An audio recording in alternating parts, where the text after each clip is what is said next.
Same time toys, one more time, guys. Here we go. Okay, so in the description of my channel, it says Warhammer 40K. This is Warhammer 40K. I'm going to go through the army, and then at the end, I will bring models. Well, hell, we'll just play it by ear. As usual, I got something cool to show you at the end, but this is my Space Wolf army. Not all of it, but most of it. As you can see, it's got some cool stuff. I mean, Warhammer is all about that grim dark, guys. The dirtier the better, the nastier the better. But as you can see, some of my guys, they're not based. These guys are on the wrong size bases. And that's just one of the many reasons I'm taking a huge break from playing Warhammer. But as you can see, I have 14 blood claws there. I have 15 blood claws there. Blood claws are basically the lesser of the line troop. The younger guys, they're more berserk. This is basically a Viking army in space. These are what are called Grey Hunters. I have 3 packs of 10. As you can see, oh, there we are. I had to pull the camera back a little bit farther so everything is not like it usually is. Some of these guys are crazy, some of these guys are cool. But that's what happens when you have space Vikings. I mean, their Primarch is Leman Russ, who is their progenitor.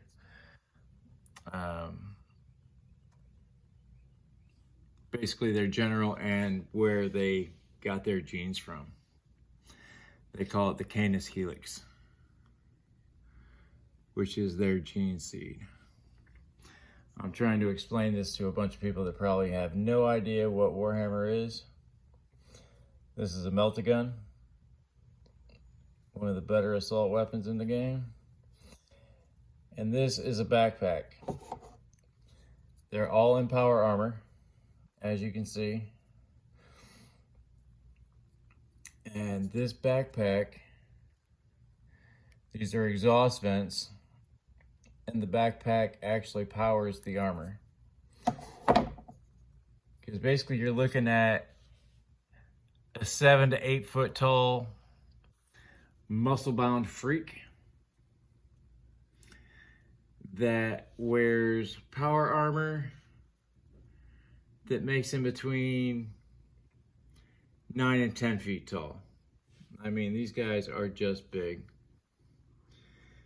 Now, this isn't painted, but this is what they call a suit of Terminator armor with an assault cannon.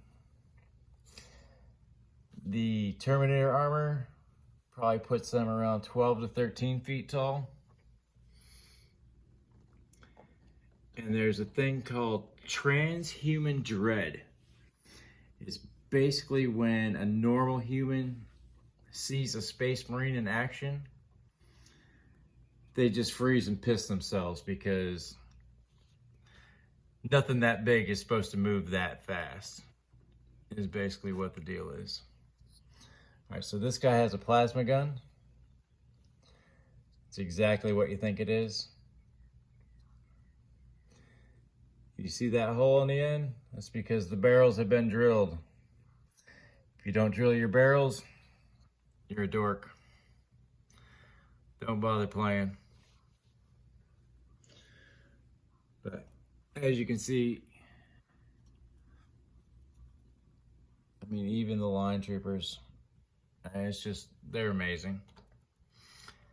This is the game. Growing up playing with G.I. Joes, this is the game I always wanted to play. All you need is 6-sided dice and a ruler, and you're off to the races, guys. This is a room priest, basically a chaplain. This was a convention special back in the day. Very cool model.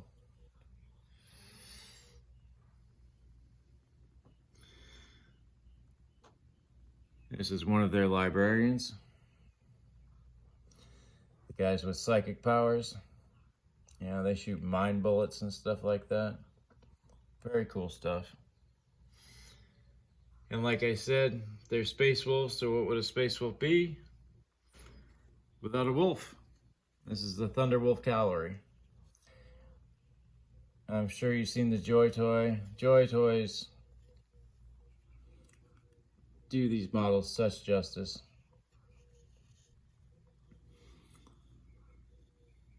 Stuff is absolutely amazing.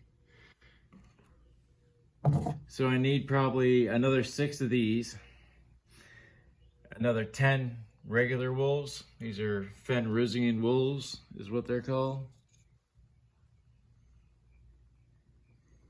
And they're just a tie-up unit, fodder. Meant to bog stuff down. This is an older Dreadnut. This bottle isn't even legal anymore. You can't play with it. It's one of the reasons I am done with Warhammer. All these models are firstborn Marines. They're not Primaris. What's that mean? That means they're unplayable.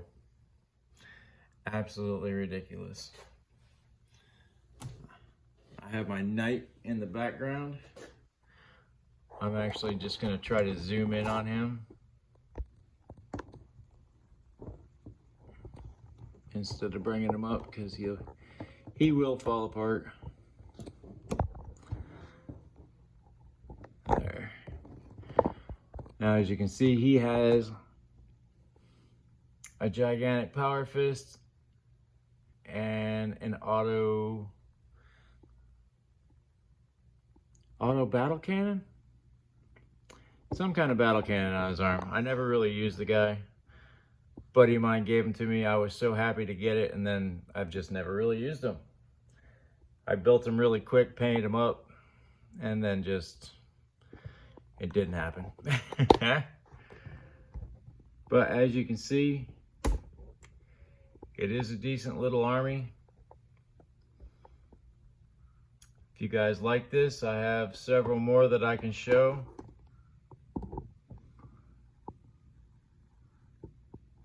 It is what it is. It's up to you guys. Like, share, and subscribe. You know how it works. Everybody's doing it. So instead of moving the panels, I'll just bring this out. It says, Shane, drive safely, John Landis. Who's John Landis? He is the director of the Blues Brothers. Tonight only, featuring Jake and Elwood and the Blues Brothers Band. Back after 3 years, fabulous rhythm and blues review. Palace Hotel Ballroom, $2 cover charge. And we all know why it was a 3-year, after 3 years, right? Jake did Tom and Juliet. But let me set this back there, see if you guys can see the whole thing. But yes, I got to meet John Landis at a convention. I actually got to sit and talk to him for about 20 minutes. He told me all about the pitfalls of having a child that wanted to be an actress. So I basically told my daughter no after I talked to this guy. She was smart enough, she might have been able to do it, who knows. But like, share, and subscribe. You guys have a good one. Peace!